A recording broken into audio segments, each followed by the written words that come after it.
আবার সাফল্য আর অসফলতার বিষয়ে কথা বলবো।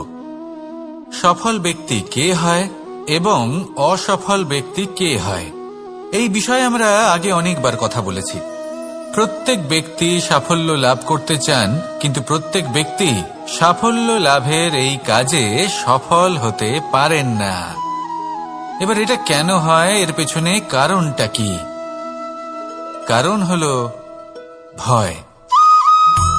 সফল ব্যক্তি হলেন তিনি যিনি নিজের সিদ্ধান্ত দ্বারা এই সমস্ত সংসারকে বদলে দিয়ে থাকেন, এবং অসফল ব্যক্তি হলেন তিনি যিনি এই সংসারকে দেখে এর বিষয়ে ভেবে নিজের সিদ্ধান্ত বদলে ফেলেন।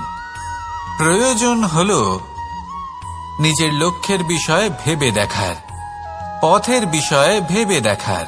একবার যদি আপনি পথ নির্বাচন করে থাকেন, সেই পথে অগ্রসর হতে থাকুন আর তাতে অটল থাকুন। সবসময় দৃঢ় প্রতিজ্ঞ হন। আপনি যদি কোনো পথে টিকে থাকেন আর নিরন্তর পরিশ্রম করতে থাকেন, তবেই আপনার জীবনে সাফল্য আসবে। যদি কথায় কথায় লোকে কি ভাববে, লোকে কি বলবে, একথা ভেবে নিজের সিদ্ধান্ত পাল্টান, তাহলে কখনো নিজের লক্ষ্যে পৌঁছতে পারবেন না। আসুন আমার সাথে ভালোবেসে বলুন, রাধা রাধা। রামায়ণের একটা অত্যন্ত শ্রেষ্ঠ কাহিনী আছে, যেটা খুব অমূল্য শিক্ষাদান করে। দশানন যখন ধরাশায়ী হলেন এবং মৃত্যুশয্যায় শুয়েছিলেন, ওনার শেষ নিঃশ্বাস ত্যাগের সময় শ্রীরাম লক্ষ্মণকে বললেন যে, হে লক্ষ্মণ, রাবণের কাছে যাও, ওখানে যাও, ওনার থেকে কিছু জ্ঞান অর্জন করে এসো। উনি হলেন মহাজ্ঞানী, আর ওনার থেকে জ্ঞান অর্জনের এটাই শ্রেষ্ঠ সুযোগ। লক্ষ্মণ প্রথমে মানতে চাইলেন না, কিন্তু শ্রীরাম বোঝানোর পরে লক্ষ্মণ ওনার কাছে গেলেন, রাবণের মাথার কাছে গেলেন আর বললেন, দাদা বলেছেন আপনার থেকে জ্ঞান অর্জন করতে। রাবণ কিছুই বললেন না। লক্ষ্মণ বললেন, আপনি তো দেখছি খুব অহংকারী, মৃত্যুশয্যায় শুয়ে আছেন, শেষ নিঃশ্বাস ত্যাগ করতে চলেছেন, আর তাও এত অহংকার। রাবণ বললেন, নিজের দাদা রামকে ডাকো। শ্রীরাম এলেন, রাবণের পায়ের কাছে এসে দাঁড়ালেন। উনি নিজের হাত জোড় করলেন আর বললেন, হে মহাপণ্ডিত রাবণ, আপনি হলেন মহাজ্ঞানী, দয়া করে আমাদের কিছু জ্ঞান প্রদান করুন। রাবণ বিনম্র চিত্তে ওনার কথা শুনলেন, খুব বিনম্র চিত্তে ক্ষমা প্রার্থনাও করলেন, আর এই সংসার একটি অত্যন্ত শ্রেষ্ঠ জ্ঞান লাভ করল। এর দ্বারা আমরা ঠিক কি শিক্ষা লাভ করি? রাম এবং লক্ষ্মণ দুজনেই ছিলেন তেজস্বী, দুজনেই ছিলেন শ্রেষ্ঠ, ছিলেন বীর, ছিলেন বলবান। কিন্তু শ্রীরামকে মর্যাদা পুরুষোত্তম বলা হয়ে থাকে, কারণ উনি বীর ছিলেন, সাহসী ছিলেন। তার সাথে একটি অত্যন্ত গুরুত্বপূর্ণ গুণ ছিল, সেই গুণ হল বিনম্রতা। এটা খুবই শ্রেষ্ঠ একটা গুণ।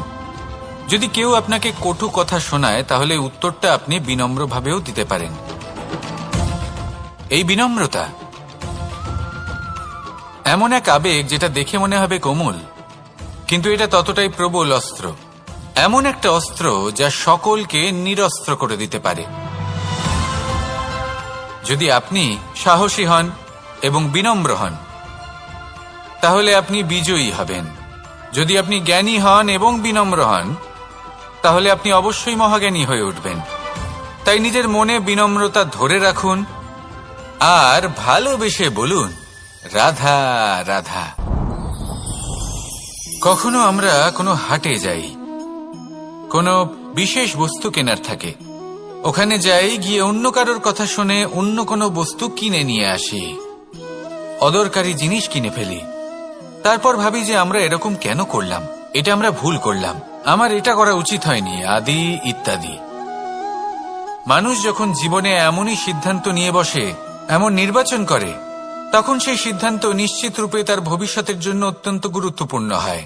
কিন্তু যদি আপনি কোনো অনুচিত চয়ন করে ফেলেন, তাহলে মন খারাপ করবেন না, সেই গ্লানিবোধ নিয়ে কষ্ট পাবেন না, সামনে অগ্রসর হতে থাকুন। কারণ এই অনুচিত নির্বাচন আপনাকে উচিতভাবে জীবনযাপনের পথ দেখাতে পারে। এবার যদি আমি আপনাকে বলি যে আপনি আগুনে হাত দিন, সেটা কি আপনি করবেন? করবেন না। কেন? কারণ জীবনে কোনো না কোনো দিন আপনি একটা ভুল নির্বাচন করে আগুনে হাত দিয়েছিলেন। তারপরে আপনি শিক্ষা পেয়েছিলেন যে আমি জীবনে আর কোনোদিন আগুনে আর কিছুতেই হাত দেব না। এই জীবনও ঠিক সেরকমই। জীবনের সেই সব অধ্যায়, সেই সব সময় যা ব্যর্থ হয়েছে, সেটা নিয়ে ভেবে সময় নষ্ট করবেন না। সেটা থেকে যে শিক্ষা পেয়েছেন সেটা মনে রাখুন, আর যে অধ্যায় বাকি রয়েছে, যে সময় বাকি রয়েছে, তাতে কিভাবে সফল হওয়া সম্ভব সেই বিষয়ে ভাবুন। আর আমার সাথে ভালোবেসে বলুন, রাধা রাধা। নিজের নিজের অভিজ্ঞতাগুলো দেখে, তার পরিণাম দেখে প্রত্যেক মানুষের মনে একটা ধারণা জন্ম নেয়। প্রজন্মের পর প্রজন্ম যখন অগ্রসর হতে থাকে, এই ধারণাগুলোই কারণ হয়ে ওঠে যা মানুষের জীবনে তার শুভর, অশুভর, লাভের, ক্ষতির এই সব কিছুর আধার হয়ে ওঠে। যেমন ধরুন আপনি কোথাও যাচ্ছেন আর পথে বেড়াল রাস্তা পার করে গেল, সেটা অশুভ বলা হয়। কেউ হাঁচলে কাজ থামিয়ে দেওয়া হয়। বলা হয় যখন আপনি কোনো শুভ কাজ করতে যাবেন তখন মিষ্টি খেয়ে যাবেন, কাজ সফল হবে। যদি কোনো ব্যক্তি অনুচিত কথা বলে দেন, তার মানে অনুচিত কিছুই ঘটবে, আদি ইত্যাদি। এরকম অনেক সংখ্যক ধারণা আছে। কিন্তু সবকিছু যদি এরকমই হতো, তাহলে প্রত্যেক মানুষ নিজের কথা দ্বারা নিজের বা অন্য কারোর জীবন স্বর্গতুল্য করে তুলত, নয়তো নরকে পরিণত করত। কিন্তু এরম কি আদৌ হয়? না। কারণ এই সব ধারণা, এই সব কিছু এর উৎস হলো মানুষের মন, তার মস্তিষ্ক। যখন আমরা কোনো বাক্য বা কোনো ধারণাকে একটু বেশি গুরুত্ব দিয়ে ফেলি, তার উপর একটু বেশি বিশ্বাস করে ফেলি, তখন যেটা হয়, তখন আমাদের এই ইচ্ছে শক্তি তার সঞ্চার হয় সেই বাক্যের মাধ্যমে। আর সেই জন্য সেই বাক্য আস্তে আস্তে ফলপ্রসূ হতে থাকে। এটা হলো মানুষের মনের শক্তি, তার মস্তিষ্কের শক্তি। এটা কখনো ভুলে যাবেন না। এটা প্রয়োগ করুন আর তার সদ্ব্যবহার করুন। একে প্রয়োগ করুন নিজের লক্ষ্যে পৌঁছানোর জন্য, শুভ কর্ম করার জন্য। আসুন আমার সাথে ভালোবেসে বলুন, রাধা রাধা। সবাই বলেন যে জীবনে কাদের সঙ্গ লাভ করছি সেটা খুব গুরুত্বপূর্ণ।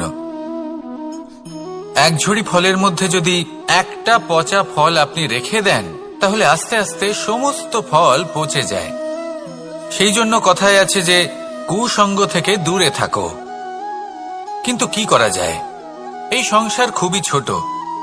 যেখানে আমরা কাজ করি, যেখানে আমরা থাকি, যে পথে আমরা আসা যাওয়া করে থাকি, যে পথে আমরা ভ্রমণ করি, সেখানে এমন অনেক সংখ্যক ব্যক্তি থাকেন যাকে দেখে আমরা মনে করি যে এদের থেকে দূরে থাকতে হবে। তখন আমরা কি করতে পারি? তাদের কি আমরা পরিত্যাগ করব? তাহলে এই সংসারে এমন অনেক মানুষ আছেন, তাহলে কি সংসারই পরিত্যাগ করব? না। সেই ফলের মতন হবেন না যারা একটি পচা ফলের উপস্থিতির জন্য নিজেরাও নষ্ট হয়ে যান। বরং হয়ে উঠুন চন্দন বৃক্ষের মতন, যেটা আসলে সাপেদের বাসস্থান, যেখানে অনেক সংখ্যক অত্যন্ত ভয়ানক বিষধর সাপ থাকে। তারপরেও এই চন্দন, সে কিন্তু নিজের শ্রেষ্ঠত্ব হারায় না। এর মূল্য কিন্তু সেই একই থাকে। মনে রাখবেন, এই সংসারে নিজের সঙ্গ বদলানোর পূর্বে নিজেকে বদলান। নিজেকে কিছুটা এমন ভাবে গড়ে তুলুন যে কেউ আসুক না কেন, সে যেন আপনাকে বিভ্রান্ত বা দূষিত না করতে পারে। আসুন আমার সাথে ভালোবেসে বলুন, রাধা রাধা। এই সংসারে প্রত্যেকটা জিনিসের নিজস্ব একটা বিশেষত্ব আছে, আর তার বিশেষত্বর জন্যই তাকে বিশেষ গুরুত্ব দেওয়া হয়। যদি কথা বলি অস্ত্রের, যেমন তরোয়াল। তরোয়াল নির্মাণ করা হয়েছে রক্ষার জন্য। কত তাড়াতাড়ি সে সামনে উপস্থিত শত্রুকে নিধন করতে পারে। এবার এই তরোয়ালের কোন গুণটা দেখা প্রয়োজন? সেটার ধার। সেই বস্তুটি নয় যার মধ্যে এই তরোয়াল রাখা হয়। সেইভাবেই যদি আমি কথা বলি বানের, তাহলে এটা প্রয়োজনীয় নয় যে সেই বান কতটা তীক্ষ্ণ, কতটা বলশালী। এটা দেখা প্রয়োজন যে তার আকারটা কেমন। সে কি বাতাস ভেদ করে নিজের লক্ষ্যে পৌঁছতে পারবে? সেটা বেশি গুরুত্বপূর্ণ। সেই জায়গাটা নয় যেখানে সেই বাণ রাখা হয়।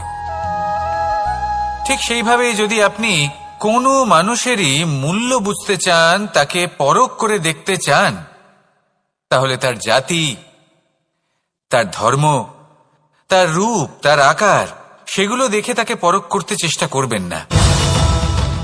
তাকে পরখ এই সব কিছুর ভিত্তিতে করবেন না। তার স্বভাবটা দেখুন, তার গুণ দেখুন, তার প্রতিভা দেখুন, তার কর্ম দেখুন, কারণ এটাই সেই ব্যক্তির আসল পরিচয়। এটাই হলো তার অস্তিত্ব। যখনই আপনি কোনো নর্তককে শ্রেষ্ঠ নৃত্য প্রদর্শন করতে দেখেন, তখন আপনি কিন্তু এটা ভাবেন না যে সে কোথা থেকে এসেছে, সে কি খায়, ওর বন্ধু বান্ধব কারা। আপনি তার নৃত্য দেখেন, ওর শিল্প দেখেন, সেটারই প্রশংসা করেন, সেটাকেই সম্মান করেন। সেইভাবেই সংসারে সকলকে সম্মান করুন। আর এই সম্মানের আধার হওয়া উচিত তার গুণ, তার স্বভাব, তার কর্ম, তার রূপ আর তার বেশভূষা নয়। আসুন আমার সাথে ভালোবেসে বলুন, রাধা রাধা।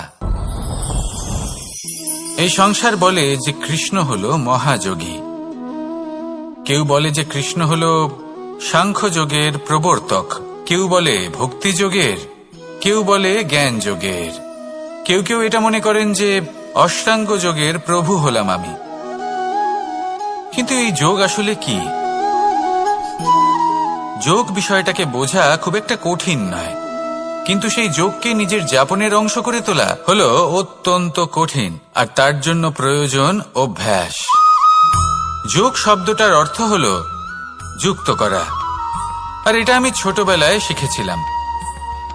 যখন আমার মাখন খেতে ইচ্ছে করত আর মা মাখনের সেই হাঁড়িটা ওপরে টাঙিয়ে রাখতেন, তখন আমরা ভাবতাম যে অত দূরে পৌঁছবো কি করে। তখন আমরা যোগের বিষয়ে জানতে পারলাম, আর তখন জানতে পারলাম যে সব থেকে গুরুত্বপূর্ণ যোগ আসলে কি? সহযোগিতা, সাহায্য।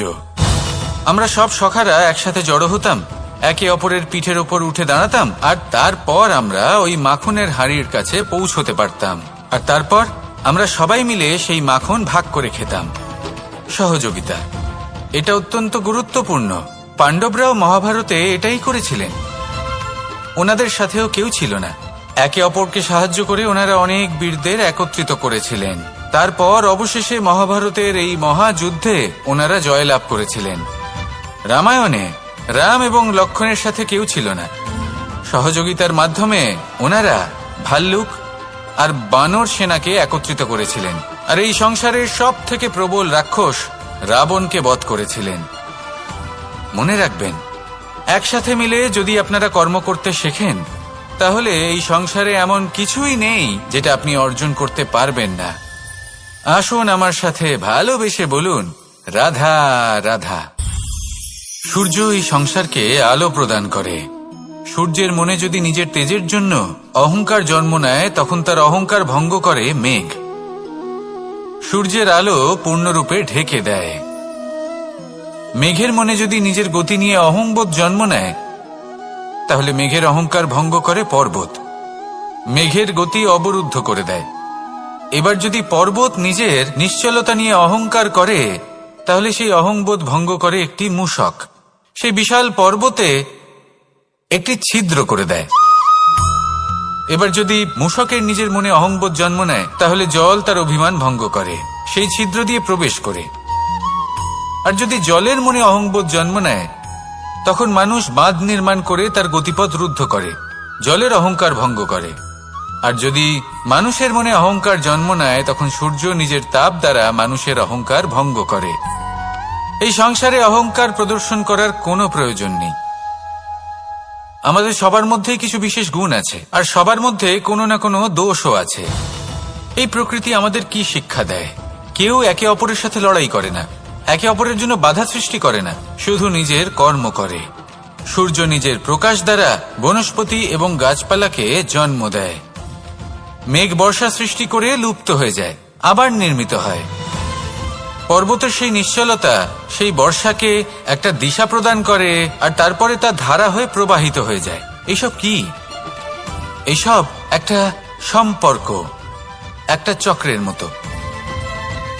সবাই একসাথে নিজের কর্ম করে, তাই এই চক্র আবর্তিত হয়। এটা আমাদেরও করতে হবে, একসাথে মিলে কাজ করতে হবে। কারোর জন্য বাধা হয়ে উঠলে হবে না, কাউকে ছোট মনে করলে হবে না। এটাই করতে থাকুন, সবাই মিলেমিশে কর্ম করুন। প্রকৃতি আমাদের এই শিক্ষাই দেয়। আসুন আমার সাথে ভালোবেসে বলুন, রাধা রাধা। একটি সোনার মুদ্রা নিন, সেটা জলে ফেলে দিন, তারপর তুলে নিন। সেটা মাটিতে ফেলে দিন, আবার তুলে নিন, কাদায় ফেলে দিন, আবার তুলে নিয়ে হাতুড়ি দিয়ে তার উপর প্রহার করুন। তারপরেও সেই সোনার মুদ্রার মূল্য সেটাই থাকে যা আগে ছিল, তাই না? এটা হলো উদাহরণ সংসারের সেই প্রত্যেকটা জীবের জন্য, প্রত্যেকটা মানুষের জন্য। কখনো কখনো জীবনে সাফল্যের বদলে আমরা বিফলতা পাই। যতটা আশা করেছিলাম ততটা শ্রেষ্ঠ কর্ম করতে পারি না। কখনো বা আমরা ভুল করে ফেলি, কখনো আমরা অনুচিত কর্ম করে ফেলি, কখনো সংসার আমাদের বুঝতে পারে না।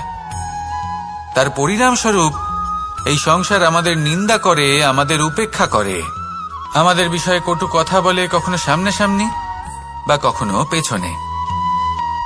সংসার এমন একটা আচরণ করে যেন আমাদের সাথে কথা বলাটাই একটা বিশাল অপরাধ। এবার সেক্ষেত্রে কি করা উচিত? মনকে শান্ত করা উচিত। বেশিরভাগ ক্ষেত্রেই এমন সময় মানুষ এটা ভেবে বসে যে তার জীবনের কোনো মূল্যই নেই। তার মনে হয় যে সে এই সংসারে শুধু একটা বোঝার সমান। সে নিজেকে ঘৃণা করতে থাকে, ওর মনে হয় যে তার জীবন শূন্য।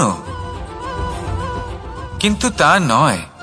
আপনি সোনার মুদ্রার মতো, যদি আপনার মধ্যে সেই গুণ থাকে, আপনি শ্রেষ্ঠ কর্ম করেন, আপনার মধ্যে সেই বিদ্যা থাকে, আপনি নিরন্তর প্রয়াস করেন, সৎকর্মের পথে এগোতে থাকেন, তাহলে আপনার নিজের যে মূল্য তৈরি হয় সেটা কোনো পরিস্থিতিতে কোনো ব্যক্তি আপনার থেকে কেড়ে নিতে পারবে না। শুধু নিজে ভেঙে পড়বেন না, এটা ভাবুন যে সম্মান আপনি হারিয়েছেন সেটা আপনি কিভাবে ফিরে পেতে পারেন, তার জন্য কি করতে হবে।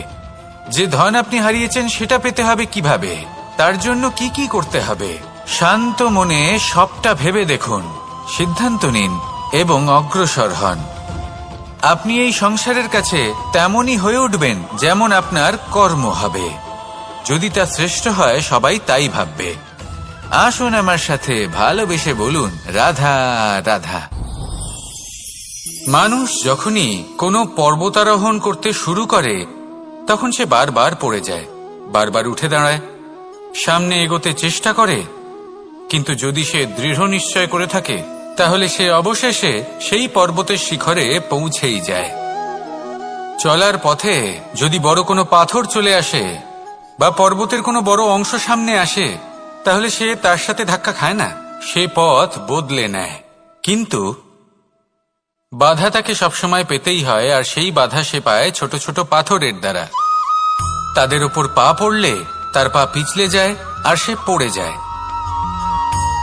এই ছোট ছোট পাথর হলো আমাদের জীবনের সেই ছোট ছোট সমস্যা, সেই ছোট ছোট ভুলগুলো যেগুলো আমরা অবজ্ঞা করতে থাকি। আমরা ভাবি এর দ্বারা কি বা ক্ষতি হবে, কিন্তু সেগুলোই অনেক সময় আমাদের অসফলতার কারণ হয়ে দাঁড়ায়। যত তাড়াতাড়ি সম্ভব এই ছোট ছোট পাথরগুলিকে জীবন থেকে তুলে ফেলে দিন। ভুল হওয়াটা স্বাভাবিক, কিন্তু তার মানে এই নয় যে বারবার সেই ভুলের পুনরাবৃত্তি ঘটবে। ভুলটা বুঝুন, সেটা স্বীকার করুন আর সেটা শুধরে নিন।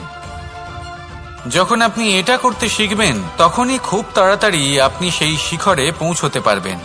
আর যখন পৌঁছে যাবেন তখন এই মন প্রসন্ন হয়ে বলবে, রাধা রাধা। আপনি কখনো পলাশ ফুল দেখেছেন? কি সুন্দর দেখতে, লাল রক্তবর্ণ, উজ্জ্বল, কিন্তু এতে কোনো সুগন্ধ নেই। সেই জন্য ওকে শুধু চোখ ভরে দেখতে ইচ্ছে করে। দেখবেন তাকে কিন্তু পুজোতে ব্যবহার করা হয় না, এই ফুল দিয়ে মালা বানানো হয় না। সেরকমই আমাদের জীবনে এমন অনেক ব্যক্তি রয়েছেন যাদেরকে সম্মান অর্জন করতে হয়। যদি আপনি কোনো উচ্চ বংশে জন্ম নিয়ে থাকেন এবং আপনার কাছে সবকিছু থাকে, ধন ঐশ্বর্য থাকে, সবকিছু আপনি আগে থেকেই পেয়ে গেছেন, তাও কিন্তু এই সংসার আপনাকে সম্মান দেবে না।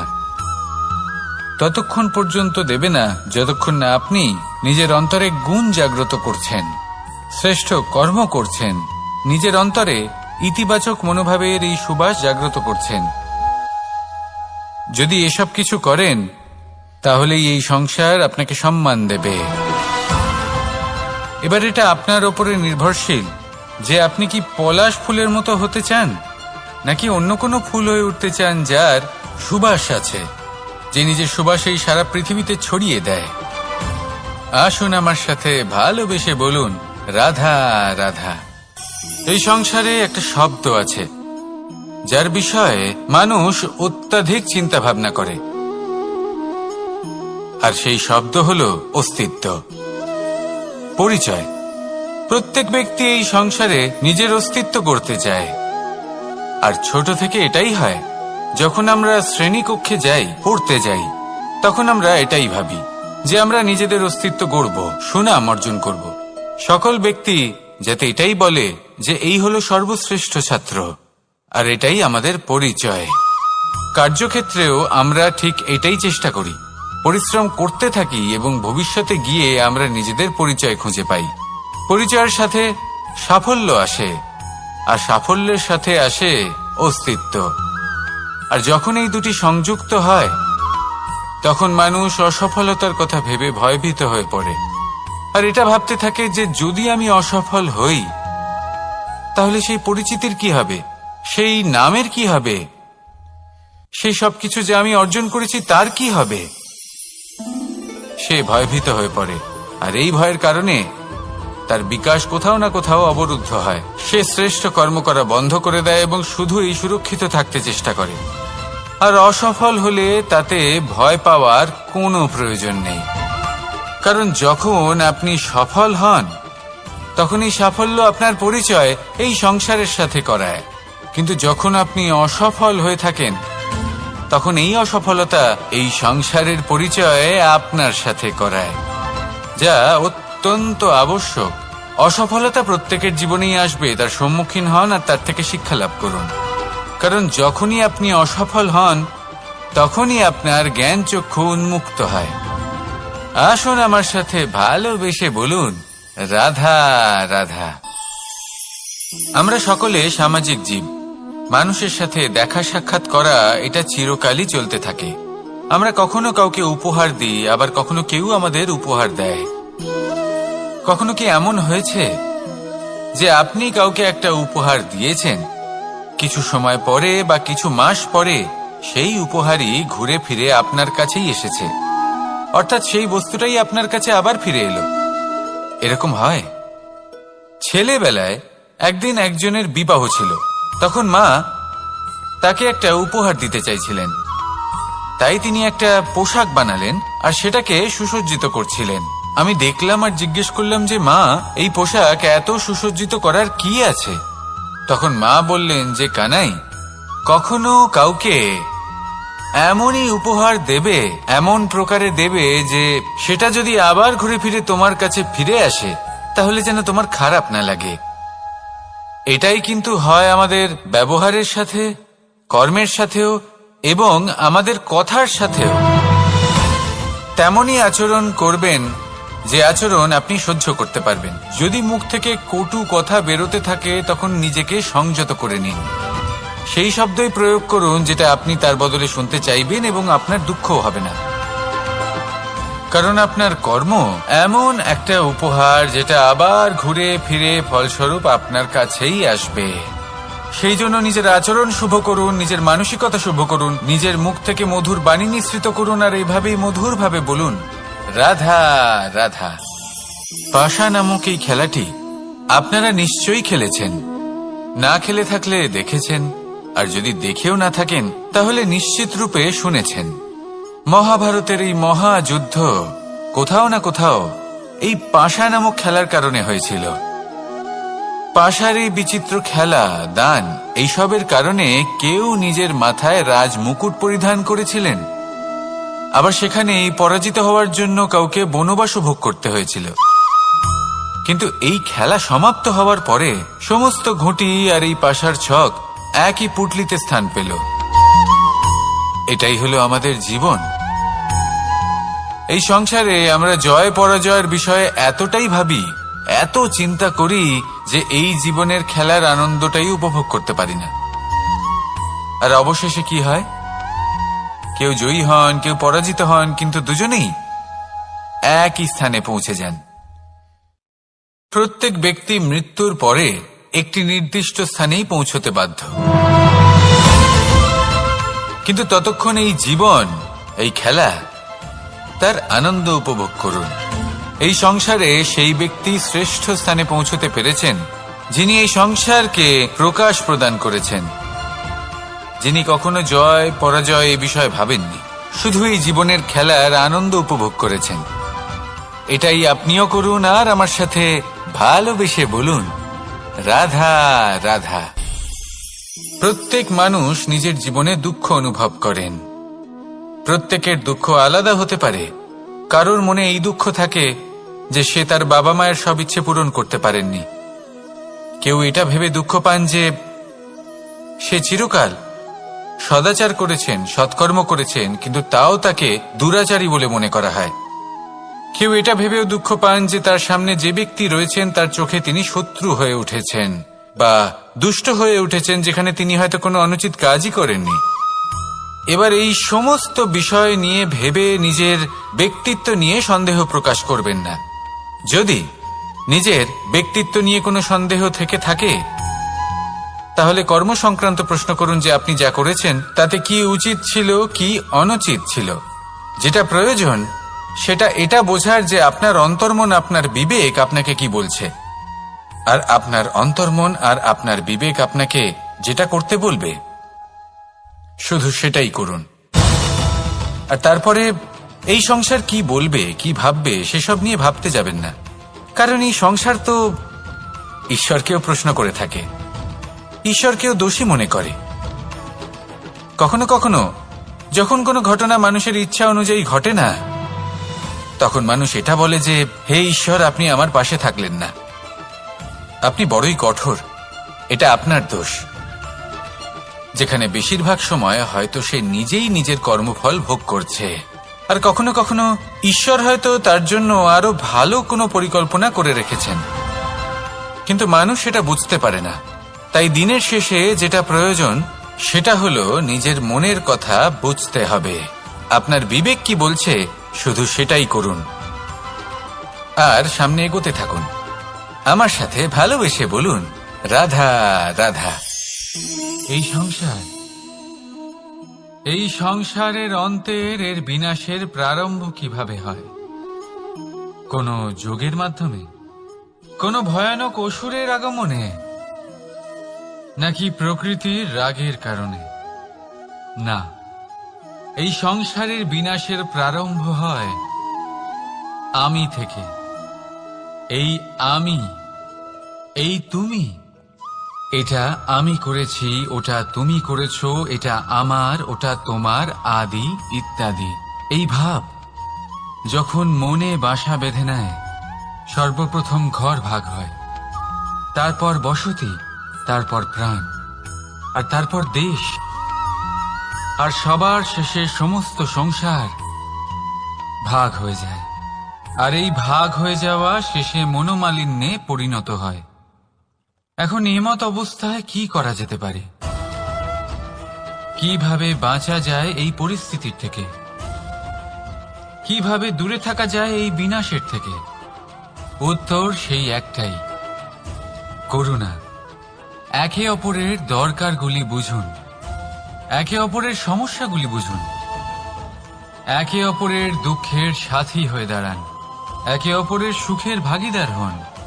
আর শেষে যখন এই আমি আমরাতে পরিণত হবে, তখন এই বিনাশ নিজে থেকেই দূরে চলে যাবে। তাহলে আমরাতে বিশ্বাস করতে শিখুন আর আমার সাথে ভালোবেসে বলুন, রাধা রাধা। এই মুদ্রা, এবারে ভাবুন এটাই আমাদের জীবন, জীবনের সুখ আর দুঃখ। এই মুদ্রার, এই জীবনের দুটি দিক। কিন্তু যখনই আমরা ঈশ্বরের কাছে প্রার্থনা করি তখনই আমরা সুখ চাই, আর সেই সুখ আসেও। আর যখনই সেই সুখ আসে তখন ব্যক্তি সর্বপ্রথম তাকে ভুলে যায় যে দুঃখের সময় ওনার সাথে ছিলেন। আর এমত অবস্থায় উনি সাহায্য করেন না, উনি করেন উপকার। আর এই উপকারের বদলে মানুষের থেকে উনি নিজের জন্য শ্রদ্ধা চান। আর সেই শ্রদ্ধা, সেই চাহিদার কারণে উনি নিজেকে অন্যদের থেকে শ্রেষ্ঠ, অন্যদের থেকে ভিন্ন মনে করতে বিবশ হয়ে যান। আর আলাদা হবার কারণে তার মধ্যে জেগে ওঠে অহংকার, আর সেটাই হয় তার পতনের কারণ। এবার এতে কি করা যেতে পারে, কি চাওয়া যেতে পারে ঈশ্বরের কাছে? এই প্রশ্ন অবশ্যই মনে আসে। ঈশ্বরের কাছে চান সুখ, শুধুমাত্র ততটাই যাতে অহংকার না আসে, আর দুঃখ ততটাই যাতে শ্রদ্ধা না চলে যায়। রাধা রাধা। এই সংসারে এমন কিছুই নেই যা সব সময় একই থাকবে। যা কিছু নির্মাণ হয়েছে তা একদিন অবশ্যই ভেঙে পড়বে, কিন্তু এই ভেঙে যাওয়ার বিশ্লেষণ আপনি কিভাবে করবেন তা আপনার উপরে নির্ভর করছে। ওই আকাশের দিকে তাকান, ওই মেঘ, ওটাও ভেঙে পড়ে, কিন্তু নিজে ভেঙে পড়ার সাথে বর্ষাকে তৈরি করে যায়। মাটির ডেলা অবশ্যই ভেঙে পড়ে, কিন্তু ব্যবহারযোগ্য মাটির রূপ নিয়ে। এই ধরিত্রীর বুকে কোনো এক বীজ যখন ভেঙে পড়ে তখন ধরিত্রীর উপর এক বিশাল আকারের বৃক্ষ নির্মাণ করে। যদি জীবনে কিছু ভেঙে পড়ে তাহলে নিরাশ হয়ে পড়বেন না, নিজের সাহস হারাবেন না। ধনাত্মক দৃষ্টিভঙ্গি দিয়ে দেখতে চেষ্টা করুন। মনে করুন নিয়তি নিশ্চয়ই আপনার জন্য আরো ভালো কিছু ভেবে রেখেছে, যা ভবিষ্যতে আপনার প্রতীক্ষা করছে। ধনাত্মক চিন্তা ভাবনা করতে থাকুন, তারপর দেখবেন শ্রেষ্ঠ রচনা নিজেই তৈরি হবে। রাধা রাধা। চলতে থাকা, থেমে যাওয়া, বিশ্রাম নেওয়া, তারপর দম নিয়ে পুনরায় দাঁড়িয়ে পড়া, আর তারপর আবার সেই পথ চলা। এটা জীবনের অভিন্ন এক অঙ্গ, এটার থেকে আপনি পালাতে পারবেন না। কিন্তু এই অঙ্গকে আপনি নিজের জীবনে কিভাবে প্রয়োগ করবেন, কিভাবে তাকে কাজে লাগাবেন, সেই সিদ্ধান্ত আপনাকে নিতে হবে। যারা হেরে যান তারাও জীবনে থমকে যান, আবার যারা জেতেন তারাও দাঁড়িয়ে পড়েন। যারা হেরে যান তারা হাঁপিয়ে দাঁড়িয়ে পড়েন, যারা জিতে যান তারা দাঁড়িয়ে পড়েন সেই সর্বোচ্চ স্তরে পৌঁছে গিয়ে। এবার দাঁড়াতে তো আপনাকে হবেই, তা হতেই হবে। কিন্তু কখন, কিভাবে দাঁড়াবেন, ক্লান্ত হয়ে নাকি সর্বোচ্চ স্তরে পৌঁছে গিয়ে, সেই সিদ্ধান্ত আপনার। অবশ্যই দাঁড়িয়ে পড়ুন, কিন্তু ক্লান্ত হয়ে নয়, কারণ আপনাকে পুনরায় দাঁড়িয়ে পড়তে হবে, পুনরায় যাত্রাপথে এগোতে হবে এবং সর্বোচ্চ স্তরে পৌঁছতেই হবে। রাধা রাধা। স্বপ্ন, আমরা জীবনে স্বপ্ন দেখতে থাকি, সেটা পূরণ করার পূর্ণ প্রয়াস করে থাকি। কিন্তু এই স্বপ্ন পূরণ না হওয়ার পরিস্থিতিতে আমরা ভেঙে পড়ি, ছিন্ন বিচ্ছিন্ন হই, আর তারপরেই বোঝা আমরা আগামী প্রজন্মের ওপর রীতিমতো চাপিয়ে দিই। আমরা এটাই মনে করি যে আমরা যেটা হতে পারিনি সেটা আমাদের সন্তান অবশ্যই হবে। আমরা যা কখনো পাইনি আমাদের সন্তান অবশ্যই তা পাবে। এটা যে অনুচিত সেটা আমরা ভাবি না, কিন্তু এটা ভুল, আর এই ভুল আমরা সকলেই করে থাকি। সন্তান প্রকৃতি আর পরমাত্মার আশীর্বাদ, ওদের ভেতরে তাদের নিজের একটা অস্তিত্ব লুকিয়ে থাকে, সেটা মন দিয়ে দেখুন তো। আপনি শুধু ওই সন্তানকে জন্ম দিয়েছেন, কিন্তু ওর জীবন আপনার নয়।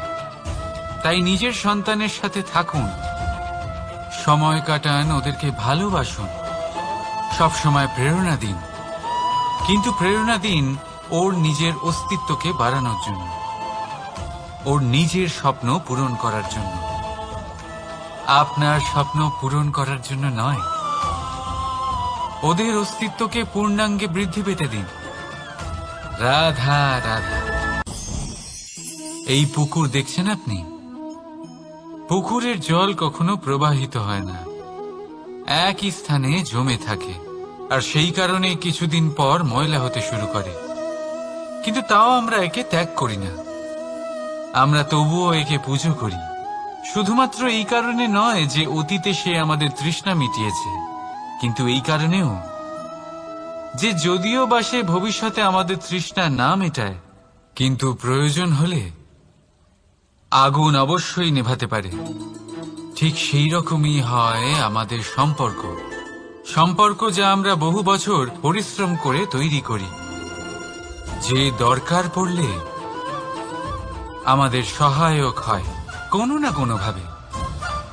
সেই জন্য সম্মান করতে শিখুন এই সম্পর্কগুলিকে, শিখুন এই সম্পর্কগুলিকে অটুট রাখতে। কথায় কথায় এই সম্পর্কগুলিকে ভেঙে দিতে শিখবেন না। রাধা রাধা। বিষ, এই শব্দটা শুনলেই মনে অনেক কল্পনা জন্ম নেয়।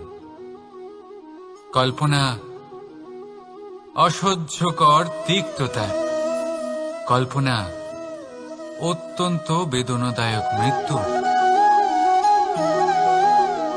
এবার যদি আপনাকে জিজ্ঞেস করা হয় যে সবচেয়ে বিষাক্ত বিষ কোনটা, তাহলে আপনি কি বলবেন? কেউ বলবে সর্পের বিষ, কেউ বলবে কাঁকড়া বিছের, কেউ বলবে কালকেউটের বিষ। কিন্তু না, এই সমস্ত রকম বিষ সেই বিষের সামনে টিকতে পারবে না যাকে আমরা বলে থাকি কানের মধ্যে ঢালা বিষ। শুনতে অত্যন্ত মিষ্টি, কিন্তু তিক্ততায় অত্যন্ত বিষাক্ত। পেটের মধ্যে যাওয়া এই বিষ শুধুমাত্র একটি মানুষের মৃত্যুর কারণ হয়, কেবল একটি। কিন্তু কানের মধ্যে ঢালা এই বিষ একাধিক সম্পর্কের নাশ করতে পারে। আর এটাতে সেই ব্যক্তির ভুল নেই যে আপনার কানে বিষ ভরেছে, আপনি তাকে দোষ দিতে পারেন না। এখানে দোষ আপনার নিজের, যে এই বিষকে আপনি নিজের উপরে প্রভাব ফেলতে দিয়েছেন, এই বিষকে সুযোগ দিয়েছেন আপনার ক্ষতি করতে। এটা আপনার ভুল। সেই জন্য কুমন্ত্রণায় কখনো কান দেবেন না। আপনার মনে ভালোবাসার দৃঢ়তা জাগিয়ে তুলুন আর নষ্ট করে দিন এই সংসারের সমস্ত বিষের প্রভাবকে। রাধা রাধা। জীবন, আমাদের এই জীবন, সুখ আর দুঃখ, এই দুইয়ের মিশ্রণ। এদের সংমিশ্রণই জীবনের ভারসাম্য বজায় রাখে। এখন এই সুখ, সুখ এমন এক বস্তু যাকে সবাই খুঁজে চলেছে। দুঃখ এমন এক অনুভূতি যা সবার কাছে আছে। আমাদের প্রত্যেকের জীবনে সুখ আর দুঃখ আসতে থাকবে আর যেতেও থাকবে, এটা অবশ্যই জীবনে থাকবে। কিন্তু সফলতা, এটা সবার জীবনে আসে না। কেন? কারণ এই সফলতা সুখ আর দুঃখের দ্বারা প্রাপ্ত হয় না। সফলতা প্রাপ্ত হয় নিজের উপরে বিশ্বাস করতে থাকলে। আকাশের ওই সূর্যকে দেখুন, সূর্যের বিশ্বাস আছে নিজের উপর যে সে সমস্ত জগৎকে আলোকিত করতে পারবে, নিজের প্রথম রশ্মি দিয়ে অন্ধকারকে দূর করতে পারবে। সূর্য এই বিশ্বাস নিয়েই আসে আর কিছুক্ষণের মধ্যেই সমস্ত সংসার থেকে অন্ধকারকে বিনাশ করে ফেলে সে। তাহলে মনে রাখবেন, এই সুখের আভাস, এই দুঃখের অনুভূতি আসতেও থাকবে আর যেতেও থাকবে। শুধু নিজের উপরে বিশ্বাস রাখুন, তারপর দেখবেন এই সফলতা আপনার দাস হয়ে থাকবে।